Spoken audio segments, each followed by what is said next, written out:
Already వెనుకబడి ఉన్నాము. కేంద్రీయ విద్యాలయంలో బొచ్చడు పైసలు ఉంటాయి కేంద్ర ప్రభుత్వంలో. ఈ బిచ్చగాడు రేవంత్ పోయి అడుక్కుంటా ఉంటాడు మోదీ గారి దగ్గర. ఆర్ఎస్ఎస్ లో మాకు నేర్పిస్తారు. మేము జాయిన్ కాగానే రాజకీయాలు దేశం మొదలు, తర్వాత ప్రజలు, తర్వాత దళము అంటే బీజేపీ మాకు, నాలుగోది మన సొంత కుటుంబం కానీ మనం కానీ. ఆ డైలాగులు కొడుతుంది రేవంత్ ఎవరు ఇంప్రెస్ చేయనీకే. మోదీ గారిని ఎంత గతగానే ఇంప్రెస్ చేస్తున్నావు. రేపు వస్తావా మెల్లగా ఇండైరెక్ట్గా చెప్తున్నావా?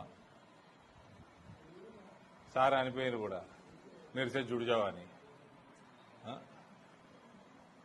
ఈయనేమో దేశం ముందు, ప్రజలు నెక్స్ట్, దళం తర్వాత. అంటే ఏంది? కాంగ్రెస్ మోసం చేస్తావా?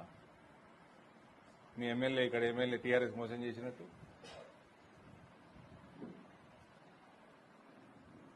ఆ కాంగ్రెస్ గవర్నమెంట్ ఎట్లా బుద్ధి లేదు ఢిల్లీలో కూర్చున్నానికి.